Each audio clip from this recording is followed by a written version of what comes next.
하나님 말씀 같이 봅니다. 우리에게 주신 말씀은 에베소서 5장 1절 2절 말씀입니다. 에베소서 5장 1절 2절 한 목소리로 같이 읽겠습니다. 그러므로 사랑을 받는 자녀같이 너희는 하나님을 본받는 자가 되고 그리스도께서 너희를 사랑하신 것 같이 너희도 사랑 가운데서 행하라. 그는 우리를 위하여 자기 자신을 버리사 향기로운 제물과 희생 제물로 하나님께 드시느니라. 아멘. 여러분, 우리 그리스도인들은 하나님을 본받는 자가 되어야 되죠. 자녀가 아버지를 본받는 건, 부모를 본받는 건 마땅하잖아요. 하나님을 본받는 삶이 어떤 삶인지는 예수 그리스도의 삶을 보면 된다 그랬어요. 왜냐하면 세상에서 하나님을 본받는 삶을 완벽하게 사신 분은 예수님이시기 때문에, 그래서 우리 그리스도인들이 하나님을 본받는 자가 되기 위해서는 예수님을 본받는 자, 예수님을 따르는 제자의 삶을 살면 되는 거죠. 예수님을 따르는 제자의 삶이 어떤 삶인지 예수님은 우리에게 알려주셨어요. 마태복음 16장 24절에 이에 예수께서 제자들에게 이르시되 누구든지 나를 따라오려거든 자기를 부인하고 자기 십자가를 지고 나를 따를 것이니라. 아멘. 자기를 부인하고 자기 십자가를 지고 그렇게 예수님을 따르는 제자의 삶을 사는 것이 곧 하나님을 본받는 삶을 사는 거예요. 그리고 오늘 본문 2절을 이렇게 말씀하고 있어요. 새 번역으로 보니까 그리스도께서 여러분을 사랑하셔서 우리를 위하여 하나님 앞에 향기로운 예물과 제물로 자기 몸을 내어주신 것 같이 여러분도 사랑으로 살아가십시오. 아멘. 여러분, 예수님을 따르는 제자의 삶은 자기를 부인하고 자기 십자가를 지는 삶이에요. 그리고 이러한 제자의 삶 중심에 반드시 있어야 될 것이 있는데 그게 뭐냐면 사랑이에요. 사랑. 나를 부인하는 삶을 사는데 하나님에 대한 사랑이 없고 이웃에 대한 사랑이 없어요. 자기 십자가를 지는 삶을 살고 있는데 하나님을 사랑하고 이웃을 사랑하는 그 사랑이 없어요. 여러분, 이거는 하나님 앞에 의미가 없는 삶이에요. 진탕 나만 고생하는 삶이에요. 자기를 부인하는 삶, 자기 십자가를 지는 삶이 얼마나 힘든 삶이에요. 나를 죽이는 삶이니까 얼마나 힘든 삶이에요. 그런데 그 제자의 삶에, 예수님을 따르는 그 삶에 사랑에 딱 빠져버리면 아무것도 아닌 거예요. 사랑 없는 삶은 하나님을 본받는 삶이 아닌 거예요. 고린도전서 13장 1절에서 3절까지 같이 읽어볼게요. 시작. 내가 사람의 방언과 천사의 말을 할지라도 사랑이 없으면 소리나는 구리와 울리는 꽹과리가 되고 내가 예언하는 능력이 있어 모든 비밀을 모든 지식을 알고 산을 옮길 만한 모든 믿음이 있을지라도 사랑이 없으면 내가 아무것도 아니요 내가 내게 있는 모든 것으로 구제하고 또 내 몸을 불사르게 내어줄지라도 사랑이 없으면 내게 아무 유익이 없느니라. 아멘. 아무리 많은 능력을 행하고 모든 비밀을 아는 지식이 있고 산을 옮길 만한 믿음이 있고 내 몸을 불살라 태울 정도로 다른 사람을 위한 헌신의 삶이 있어도 그 중심에 사랑이 없으면 이 놀랍게 보이는 이 삶이 자기에게 아무런 유익이 될 수 없더래요. 이러한 삶은 예수님의 제자의 삶도 아니고 하나님을 본받는 삶도 아니라는 거예요. 왜냐하면 여러분, 하나님은 사랑 자체이세요. 하나님은 사랑이세요. 하나님을 본받는 자가 된다는 것은 하나님은 사랑이시기 때문에 하나님을 본받는 자의 삶은 사랑의 삶이어야 된다는 거예요. 여러분, 하나님께서 하나님 백성들에게 행하시는 모든 일은 다 사랑으로 행하시는 일이에요. 예, 여러분 그걸 믿으시나요? 혹 하나님께서 하나님의 자녀들에게 분노하시고 무섭게 혼을 내시고 매를 드시고 때로는 침묵하시고 그 얼굴을 우리에게 돌리시는 그런 순간들도 있어요. 그런데 여러분, 그렇게 사랑으로 보이지 않는 하나님의 모습까지도 사실은 우리를 사랑하시기 때문에 그렇게 하시는 거죠. 예. 잠언서 2장 12절을 보면 대저 여호와께서 그 사랑하는 자를 징계하시기를 마치 아비가 그 기뻐하는 아들을 징계함같이 하시느니라. 요한계시록 3장 19절 무릇 내가 사랑하는 자를 책망하여 징계하노니 그러므로 내가 열심을 내어 회개하라. 우리 그리스도인들이 하나님의 사랑을 받는 자녀이기 때문에 하나님께서 우리의 삶을 책망하시고 징계하시고 때로는 고난도 주시는 거란 말이에요. 사랑하시기 때문에. 하나님께서 우리 그리스도인들에게 행하시는 모든 일은 다 사랑이라는 것을 여러분 믿으시길 축원합니다.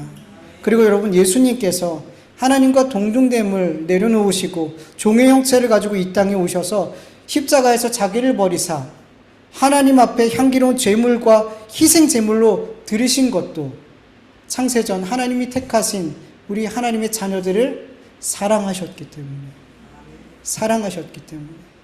오늘 본문 그렇게 말씀하잖아요. 사랑하셨기 때문에 우리를. 또한 성령님 역시도 우리를 얼마나 사랑하시는지 야고보서 4장 5절을 보면 너희는 하나님이 우리 속에 거하시게 하신 성령이 시기하기까지 사모하신다는 말씀이 헛된 줄로 생각하느냐. 여러분 성령께서는 우리를 얼마나 사랑하시는지 우리가 세상을 사랑하고 세상을 벗으로 삼으면 우리를 시기하신대요. 우리를 시기하신대요. 왜? 너무 사랑하시니까. 너무너무 사랑하시니까. 우리가 하나님 말고 하나님과 반대편에 있는 세상을 사랑하고 세상과 벗이 되어 사는 그 삶을 못 견디게 시기하신단 말이에요.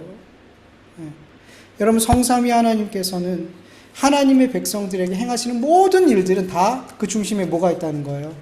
사랑이 있다는 거예요. 왜냐하면 하나님 사랑 자체에 있기 때문에 그 자녀를 대하실 때 모든 것을 사랑을 중심으로 두고 대하신다는 거예요. 그래서 여러분 하나님을 본받는 삶을 살려고 하는 우리 그리스도인의 삶의 중심에도 뭐가 있어야 돼요? 사랑이 있어야 돼요. 지난주 말씀처럼 십자가를 지는 삶이 있어야 돼요. 자기를 부인하는 삶이 있어야 돼요. 그런데 그 삶의 중심에 사랑이 반드시 있어야 된다는 거예요. 여러분 요한 1서 4장 16절에 하나님이 우리를 사랑하시는 사랑을 우리가 알고 믿었노니 하나님은 사랑이시라. 사랑 안에 거하는 자는 하나님 안에 거하고 하나님도 그 안에 거하시느니라. 아멘. 하나님을 본받는 삶을 살고자 하는데 그 속에 그 중심에 사랑이 없으면 하나님이 그 안에 거하시지 않는데요. 하나님이 거하시지 않는데 어떻게 하나님을 본받을 수 있어요? 불가능한 일이죠. 우리가 아무리 하나님이 우리를 어떻게 사랑하시는지 예수님의 그 십자가 안에 구속의 은혜 안에 하나님의 사랑이 어떻게 담겨 있었는지 이 모든 것들을 우리가 지식적으로 다 안다고 해도 이 사랑을 내 마음으로 믿지 않고 그 사랑의 삶이 내 삶에 나타나지 않으면 그 많은 지식이 있어도 하나님을 본받는 삶을 살 수 있어요? 없어요? 못 살아요. 못 사는 거예요, 여러분. 여러분 실제로 지금 많은 그리스도인들이 하나님이 우리를 어떻게 사랑하시는지 그 사랑에 대한 지식이 되게 많죠. 근데 문제가 뭐예요? 그 사랑이 어떠한 사랑인지 알기는 아는데 너무 잘 아는데 그 사랑의 삶이 그 삶에서 안 나타난다는 거예요. 안 나타난다는 거예요. 네. 이게 너무 큰 문제인 거예요, 여러분. 그렇잖아요, 여러분. 우리가 어떻게 사랑의 삶으로 하나님을 본받을 수 있을까요? 여러분 사랑의 삶에 있어서 가장 중요한 핵심적인 요소인 용서에 관해서 오늘은 그 용서에 관해서만 말씀을 나눌 거예요. 여러분 우리를 향하신 하나님의 사랑은 뭐로부터 시작할까요? 용서로부터 시작하는 거예요. 용서로부터. 여러분 예수님이 왜 십자가에 달려서 죽으셔야 됐어요? 왜 죽으셔야만 했어요? 예수님께서 우리를 위해서 십자가에 죽으시고 그 예수님께서 흘리신 보혈을 하나님이 보실 때 그 보혈을 보시고 우리의 죄를 덮으시고 용서해 주시기 때문이에요. 하나님께서 우리의 죄를 용서해 주셔야만 우리는 하나님과의 바른 관계를 시작할 수 있게 되는 거예요. 하나님께서 우리의 죄를 용서해 주셔야만 우리가 하나님 앞에 의롭다 여김을 받고 하나님의 자녀가 돼서 비로소 우리는 하나님 앞에 담대히 나아갈 수 있게 되는 거라는 거죠.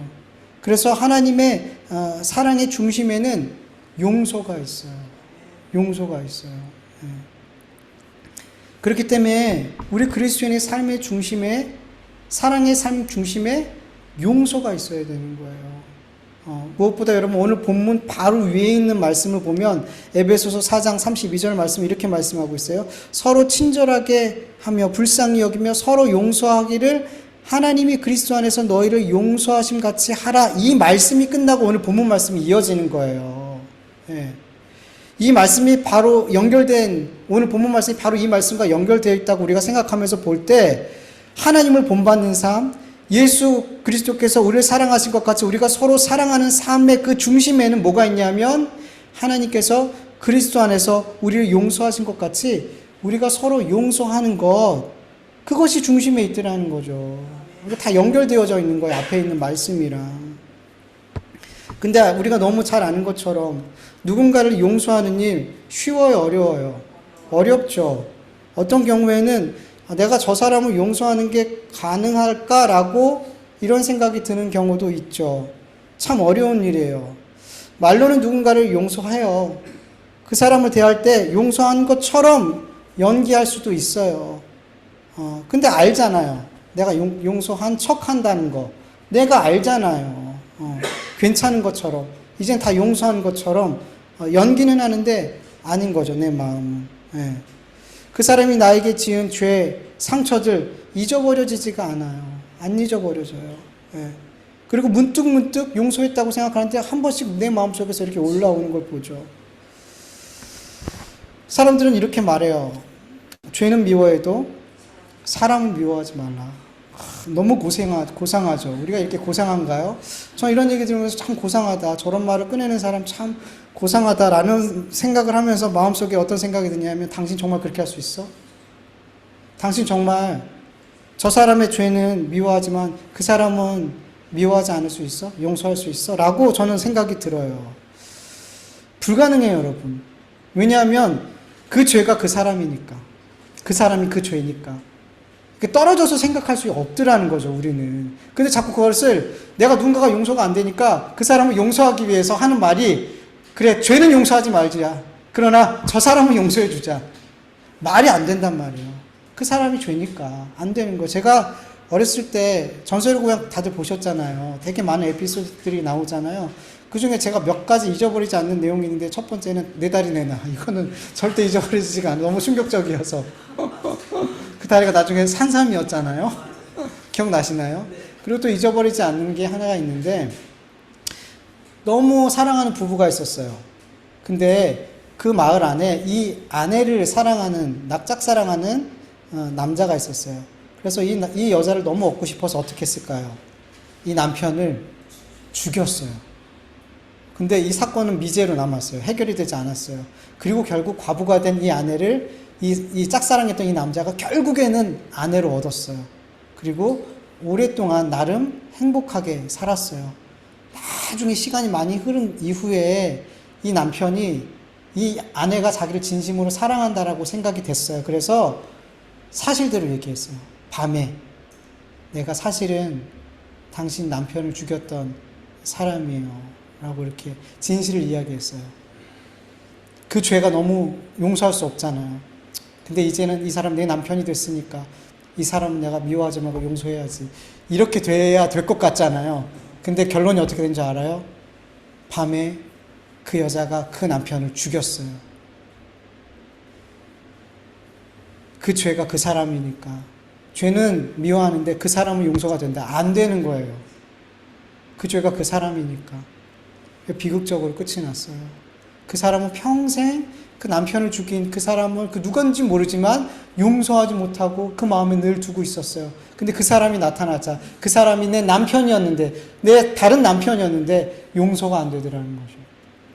이게 우리 용서가 안 되는 거예요. 또 사람들은 이렇게 이야기해요. 너 저 사람 용서 안 되지? 그러면 너를 위해서 용서해. 너 자신을 위해서 용서해. 네. 여러분, 용서는 그 사람을 위해서 하는 거예요? 나를 위해서 하는 거예요? 두 사람을 위해서 다 하는 거예요. 여러분, 사람들이 왜 너를 위해서 저 사람을 용서해야 돼? 이게 무슨 말이냐면, 저 사람은 용서가 절대 안 되는 거예요. 저 사람을 보니까 용서가 안 되니까 누굴 보라는 거예요? 나를 봐. 저 사람을 용서하지 못하는 너를 봐봐. 얼마나 비참하니? 얼마나 마음이 지옥이니? 얼마나 평안하지 못하니? 그러니까 너를 봐서라도 저 사람을 용서하는 척이라도 해라. 너를 위해서. 여러분, 우리 인간은 용서조차도 이기적이에요. 왜냐하면 용서가 안 되니까. 내 마음으로 정말 그 사람이 진실로 용서가 안 되니까 결국에는 저 사람 보지 말고 너를 봐. 얼마나 열받니? 저 사람을 용서 못하는 것도, 저 사람의 죄도 화가 나는데 그 사람 때문에 내 마음이 지옥으로 사는 것도 얼마나 억울하니? 그러니 너를 위해서라도 그 사람을 용서해라. 얼마나 이기적이에요. 우린 용서를 이타적으로 할 수 없어요. 우리 죄인은 그런 사람들이에요. 그러면서 나를 속이는 거예요. 내 지옥 같은 마음에서 행복과 평안을 찾기 위해서 누군가를 정말 용서한 척 자꾸만 연기를 하는 거죠. 그리고 때로는 내가 누군가를 용서하는 정말 괜찮은 사람인 척, 그런 사람이 되고 싶은 거죠. 그런 사람인 척 연기하고 싶은 거죠. 근데 자꾸 모두 다 뭐예요? 나를 속이는 거예요. 나를 속이는 거예요. 여러분, 하나님을 본받는 자는 가짜 용서를 하면 안 돼요. 진짜 용서를 해야 돼요. 여러분, 하나님은 우리를 진짜 용서하셨어요. 용서하시는 척 하지 않았어요. 그걸 어떻게 알아요? 하나님은 우리를 용서하기 위해서 하나님이 하실 수 있는 최선의 노력을 다하셨어요. 그게 뭐예요? 예수님을 십자가에 못 박는 거예요. 하나님이 하실 수 있는 제일 어려운 일이 그거예요. 하나님이 하실 수 있는 가장 어려운 일, 최선의 일, 그거는 예수님을 못 박는 일이에요. 그것을 통해서 우리를 용서해 주셨어요. 이게 진짜가 아니면 뭐예요? 하나님은 우리를 진짜 용서하기 위해서 하나님이 용서하실 수 있는 최선의 방법을 택하셨어요. 하나님은 쇼를 안 하세요. 거짓 행하지 않으세요. 그래서 여러분, 저와 여러분은 진짜 용서받았어요. 여러분, 이걸 믿으셔야 돼요. 하나님은 거짓말로 용서하지 않으세요. 우리는 진짜로 하나님께 용서받았어요. 그래서 우리의 구원은 너무나 확실한 거예요. 그렇다면 우리 그리스도인들은 어떻게 하면 진짜 용서하는 삶을 살 수 있을까? 하나님이 우리를 진짜 용서해 주셨는데, 우리는 그 주님을 본받아야 되는데, 우리는 어떻게 하면 진짜 용서의 삶을 살 수 있을까? 가장 먼저 여러분, 나는 나에게 죄를 짓고 상처를 준 그 사람을 마음으로부터 용서할 수 없는 죄인이라는 걸 먼저 인정해야 돼요. 나는 누군가를 용서할 수 있는, 내 힘으로 누군가를 용서할 수 있다.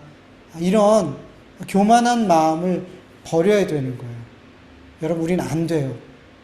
우리는 누군가를 진심으로, 마음으로부터 그 사람이 내게 죄를 안 지은 것처럼 우리는 그렇게 용서할 수 없음을 인정하셔야 돼요. 그게 제일 첫 번째로 중요한 거예요. 인정하는 거. 여러분, 용서는 누구로부터만 나올 수 있어요?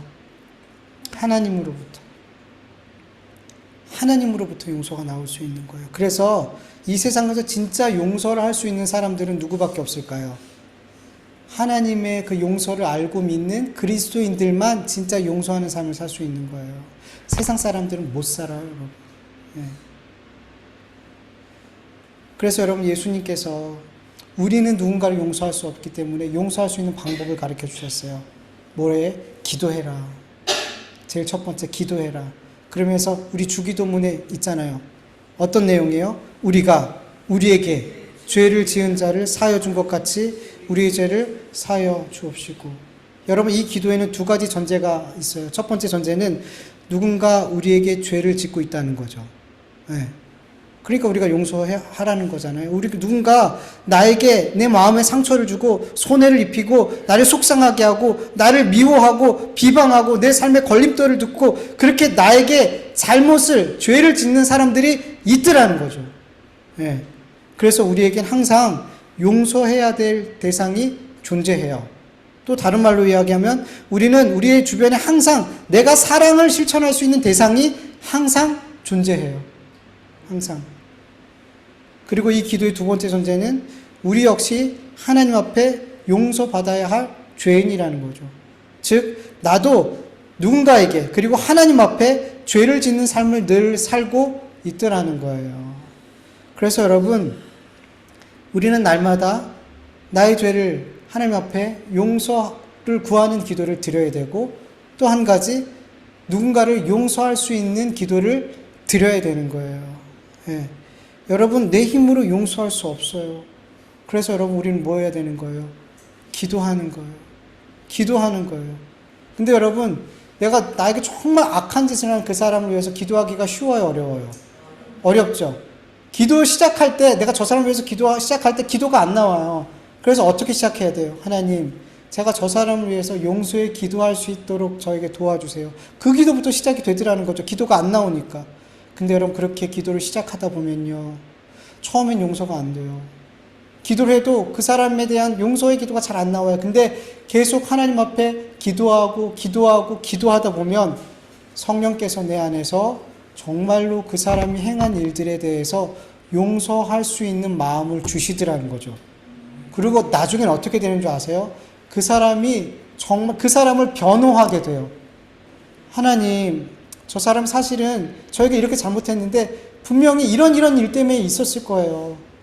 정말 그럴 만한 이유가 있었을 거예요. 라고 그 사람의 편에서 변호하는 기도가 나오더라는 거죠. 예수님의 기도가 그렇잖아요. 예수님을 못 박는 자를 주님이 위해서 용서하는 기도를 하시잖아요. 근데 어떻게 용서하는 기도를 하세요? 주님, 하나님, 저들이 하는 짓이 무슨 짓인지 알지 못해요. 그러면서 오히려 그들 편에서, 그들을 변호하면서 하나님께 기도하잖아요. 여러분, 우리가 누군가를 용서하며 기도할 때 결국에는 그 사람 편에서 기도하게 되더라는 거죠. 그렇게 될 때, 아, 내가 정말 그 사람을 용서했구나 라는 걸 깨닫게 되는 거예요. 거기까지 가게 되더라는 거죠. 뭐 할 때? 기도할 때. 그래서 우리는 누군가를 용서하기 위해서 반드시 기도해야 되는 거예요. 그리고 주님께서 가르쳐주신 이 기도의 내용, 우리가 우리에게 죄 지은 자를 사하여 준 것 같이 우리의 죄를 사하여 달라는 이 기도를, 이 내용을 보면은 마치 조건 같아요. 내가 나에게 잘못한 거를 용서해 줄 때, 그때 하나님께서 우리의 죄를 용서해 줄 것 같은 그런 조건적인 기도처럼 느껴지죠. 예. 그럼 여러분, 이런 조건적인 기도가 진짜 용서라고 할 수 있을까요? 내가 저 사람을 용서해야만 하나님께서 나를 용서해 주신다면, 하나님도 조건적인 용서잖아요. 그럼 이거 하나님 너무 이기적인 용서 아닌가요? 이것도 잘못된 거 아닌가요? 근데 그게 아니라는 거죠. 이 기도의 내용을 우리가 잘 살펴보면, 잘 해석하면, 아, 우리가 누군가를 진짜 용서하는 삶은 이런 삶이구나. 이래야만 우리에게 진짜 용서의 삶이 나올 수 있구나라는 것을 깨달을 수 있어요. 이 기도의 내용을 잘 해석하면은. 여러분, 마태복음 18장에 보면 예수님께서 베드로에게 질문을 한 베드로의 질문에 한 예를 들어주세요. 베드로가 예수님께 물어요. 주여, 형제가 내게 죄를 범하면 몇 번 용서해 줍니까? 7번까지 합니까? 그 당시에는 3번만 해도 대단한 거였어요. 근데 그걸 넘어서서 7번까지 용서해 주면 됩니까? 베드로는 마치 나는 그 정도는 할 수 있는 사람이에요 라고 생각했던 것 같아요. 그런데 주님이 뭐라고 대답하세요? 7번이 아니라 7번을 70번까지도 안 되는 거죠. 그러니까 무한이죠. 그러니까 안 된다는 거예요. 이 말씀을 하시고 나서 우리가 잘 아는 10,000달란트 탕감받은 종의 비유를 들어주신단 말이에요. 이 비유를 우리가 잘 살펴보면 우리가 우리에게 죄 지은 자를 사하여 준 것 같이 우리의 죄를 사하여 달라는 그 기도의 의미를 정확하게 이해할 수 있어요.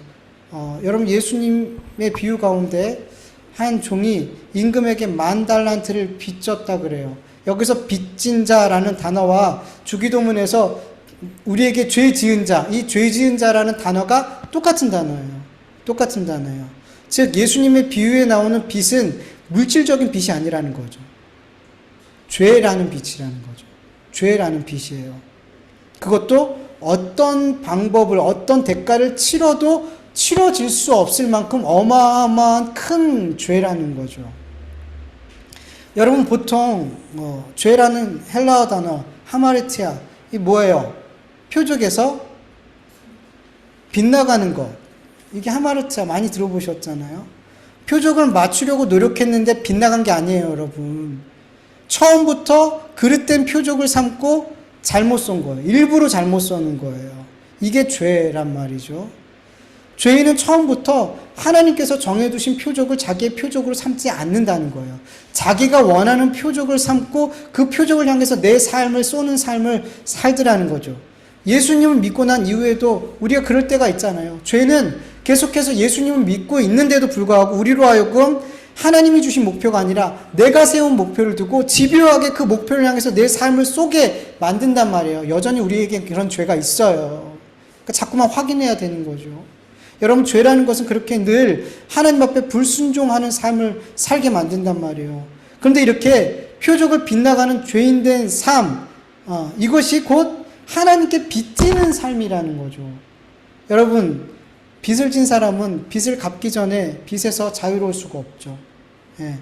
빚을 갚지 못하면 그에 상응하는 대가를 치러야 되잖아요. 여러분, 죄라는 빚을 갚지 못하면 그 상응하는 대가를 치러야 되는데 그 상응하는 그 대가가 뭐예요? 사망이죠. 육신의 사망뿐만 아니라 둘째 사망이 기다리고 있어요. 지옥의 심판이 기다리고 있단 말이에요. 죄의 삭슨, 영원한 죽음이란 말이죠. 그런데 이 죄라는 빛이 너무 어마어마해서 우리의 모든 것을 다 갖다 팔아도 갚을 수가 없는 거예요. 갚을 수가 없는 거예요. 그래서 우리가 이 빛을 탕감받을 수 있는 유일한 방법은 하나님께서 일방적으로 조건 없이 이 빛을 탕감해 주시는 것 밖에는 방법이 없어요. 인간의 편에선 방법이 없어요. 여러분, 사람이 사람에게 죄를 져도 때로는 갚을 수가 없잖아요. 그래서 외국에서는 뭐 몇백 년 이렇게 형도 나오잖아요. 죄의 무게가. 몇백 년 살지 못해도 그만큼 죄의 값이 무겁다는 것을 알려주려고 그렇게 몇백 년씩 주잖아요.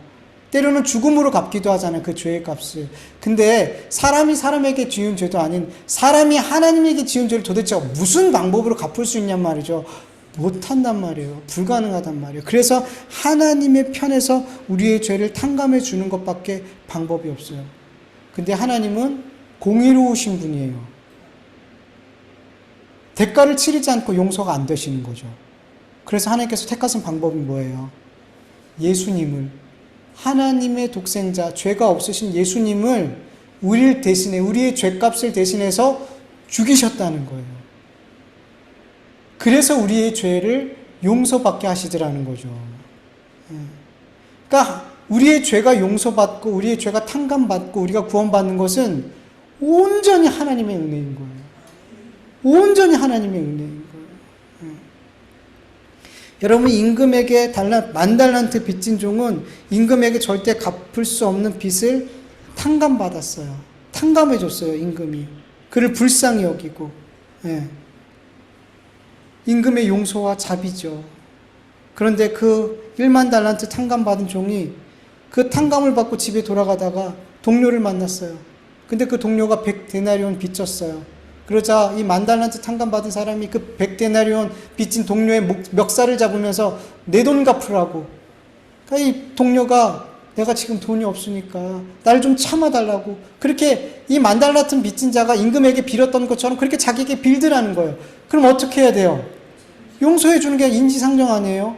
그런 큰 은혜를 방금 받았는데. 근데 어쩌라는 거죠? 너 그 돈 갚을 때까지 감옥에 있어. 그러면서 감옥에 쳐넣더라는 거예요. 이 소식을 임금이 듣고 나서 어떻게 해요? 그를 다시 불러다가 내가 너를 불쌍히 여겨서 이 빚을 다 탕감해 줬는데 너는 네 동료를 불쌍히 여기지 않고 탕감해 주지 않았어. 그러면서 너도 그 돈 다 갚을 때까지 감옥에 있어. 평생 나올까 못 나올까요? 못 나오죠. 죽는 거예요. 사형 선고를 내린 거란 말이에요. 여러분, 이 비유를 들으면서 우리의 마음이 뜨끔뜨끔하지 않나요? 우리 마음이 뜨끔뜨끔하지 않나요? 여러분, 10,000달란트 탕감받은 종이 임금에게 심판받은 이유는 10,000달란트를 갚지 못해서가 아니죠.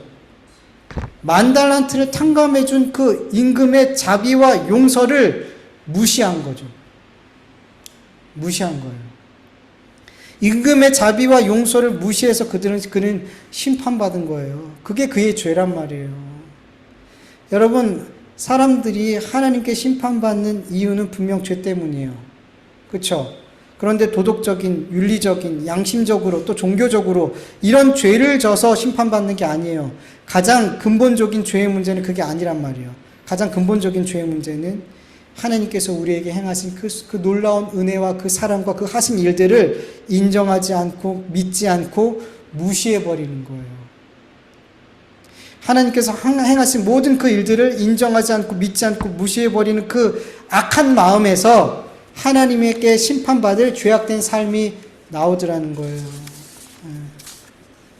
여러분, 만약에 만 달란트 탕감받은 종이 자기 동료에게 받아야 할 그 100데나리온의 빚을 다 탕감해 줬더라면, 그리고 이 소식을 임금이 듣게 되었다면 임금이 얼마나 기뻤을까요? 단순히 100데나리온을 탕감해 준 그 사실 때문이 아니라 내가 그에게 베푼 그 은혜와 용서를 그 종이 은혜와 용서로 받았더라는 거죠. 그래서 그렇게 할 수 있었다는 거죠. 그래서 임금에게는 그게 기쁨이었을 거예요.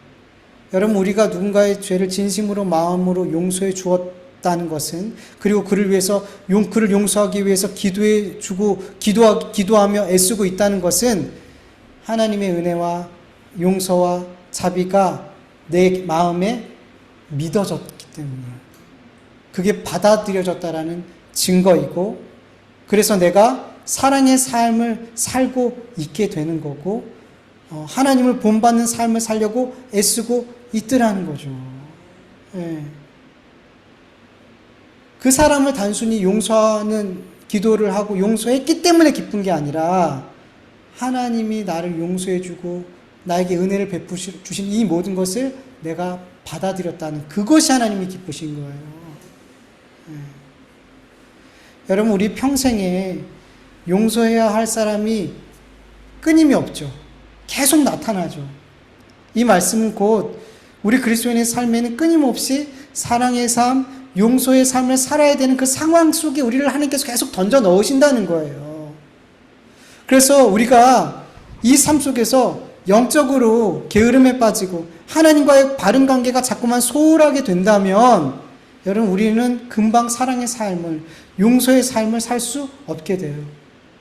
금방 벌써부터 누군가를 미워하게 되고 싸우게 되고 원수 맺는 마음을 갖게 돼요. 예. 그래서 여러분, 우리 그리스도인들은 예수님께서 그 십자가의 구속의 은혜로 우리를 구원하신 그 은혜를 날마다 깊이 생각해야 되는 거예요. 예수 그리스도 안에 나타난 하나님의 그 사랑과 용서를 우리가 깊이 생각해야 되는 거예요. 그렇게 날마다 내가 하나님께 어떤 죄의 빚을 탕감받았는지를, 그 사랑과 그 은혜와 그 용서를 우리가 기억하고 감사하는 삶을 살 때 여러분, 우리는 누군가를 위해서 용서하는 기도를 할 수 있게 되는 거예요. 내가 어떤 대가를 바라지 않고 용서라는 사랑의 삶을 살 수 있게 되는지 여러분 믿으시길 축원합니다. 우리는 안 돼요. 우린 못해요.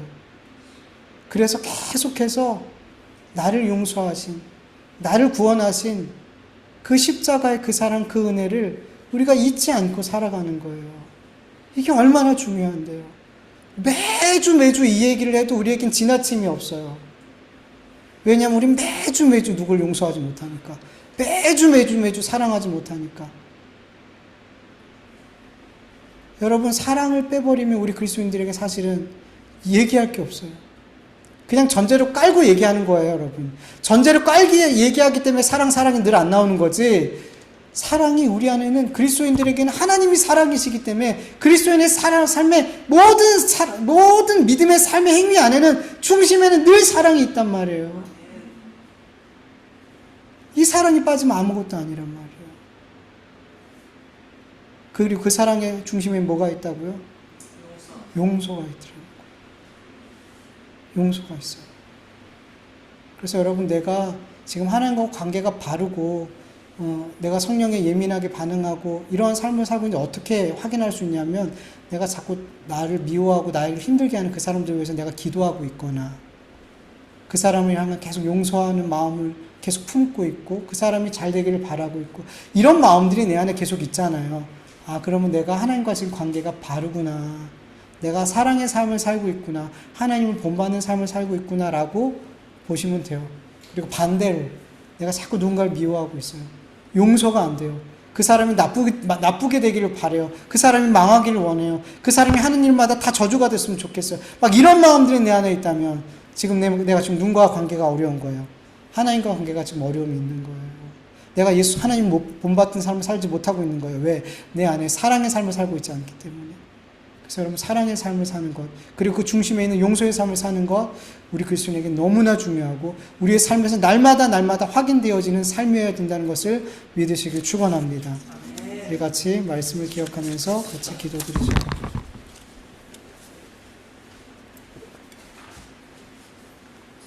하나님 아버지 감사합니다. 오늘도 이렇게 하나님 앞에 귀한 예배 올려드릴 수 있도록 하나님 앞에 찬송과 기도를 올려드릴 수 있도록 도와주셔서 감사합니다. 우리가 드려진 기도와 찬송을 받으시고 우리가 이 시간 다 드리지 못했던 기도 아버지 주님이 다 아십니다.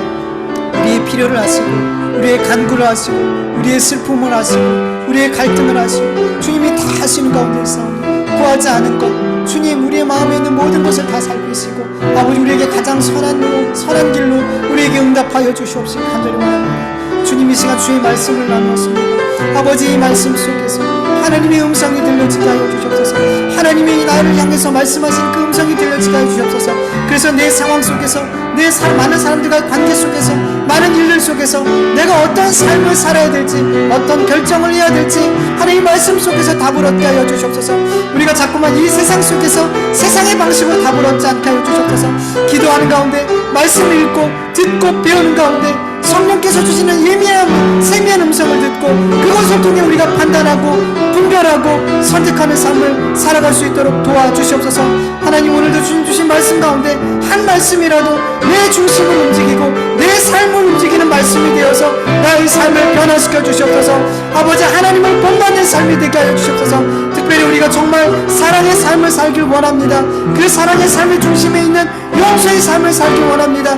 주님이 우리를 용서해 주셨던 것처럼 우리도 누군가를 용서할 수 있는 삶, 누군가를 용서하기 위해 기도할 수 있는 삶이 되어질 수 있도록 주님 역사하여 주시옵소서. 감사하며 예수님의 이름으로 기도합니다. 아멘. 아버지 하나님 감사합니다. 오늘도 하나님 앞에 이렇게 귀한 예배 올려드리게 하여 주셔서 감사합니다. 하나님 매일 일상 속에서 일상에 바빠서 아버지 하나님 일상이 허덕이며 아버지 세상만 바라보던 우리의 삶이 이 시간 온전히 하나님만 바라보았습니다. 하나님, 하나님을 바라보는 삶에 소망이 있고 아버지의 행복이 있고 능력이 있고 감사가 있습니다. 하나님 이 예배의 자리를 떠난 이후에도 하나님 우리가 계속해서 하나님을 바라보게 하여 주시옵소서. 세상 것 바라보지 않게 하여 주시옵소서. 마귀는 계속해서 세상의 눈을 돌리게 합니다. 세상의 것을 소망하게 합니다. 세상의 것, 세상의 방법대로 살아가려고 우리를 계속해서 그렇게 유혹해가고 우리를 끌고 가려고 하지만 하나님 길과 진리 되신 그 주님의 말씀이 우리의 마음의 중심에 탁 버티고 있어서 우리가 그 중심에 있는 그 말씀을 따라 우리가 좌지우지 될 수 있는 우리의 삶이 되어줄 수 있도록 역사하여 주시옵소서. 하나님 오늘도 주님께서 주신 말씀이 단 한 말씀이라도 내 삶을 변화시키고 나를 새롭게 하는 말씀이 되어서 내가 살아가는 그 모든 삶에서 하나님의 이 말씀이 나를 선택하고 내 걸음을 인도하는 말씀 되게 하여 주시옵소서. 하나님 오늘도 주님 앞에 귀한 예물 올려드렸습니다. 이 예물이 하나님을 기쁘시게 하는 예물 되길 원합니다. 우리의 믿음이 담겨진 예물이 되길 원합니다. 하나님 우리의 마음의 중심에 아버지 하나님이 항상 있어서 내가 무엇을 드리든 아깝지 않고 하나님께 드릴 수 있게 도와주시옵시고 내 삶을 내 생명을 드려도 괜찮을 수 있는 그런 믿음이 우리에게 늘 넘치게 하여 주시옵소서. 우리가 매일의 삶에 순교한 삶을 살 때 정말 아버지 우리가 정말 순교의 순간이 닥쳐도 하나님 앞에 순교의 삶을 살게 될 줄 믿사오니 하나님 우리가 매일의 삶이 순교의 삶이 되어질 수 있도록 역사하여 주시옵소서. 주님께 드림의 삶이 되어질 수 있도록 역사하여 주시옵소서. 이제는 우리 주 예수 그리스도의 은혜와 하나님의 다하심이 없는 사랑하심과 성령님의 인도하심과 교통하심과 충만하심이 하나님을 본받아 사랑의 삶, 그 사랑의 중심에 있는 용서의 삶을 살기를 간절히 원하는 하나님의 자녀들 머리 위에 그 가정과 일터와 교회 위에 이제로부터 영원토록 함께할지어다.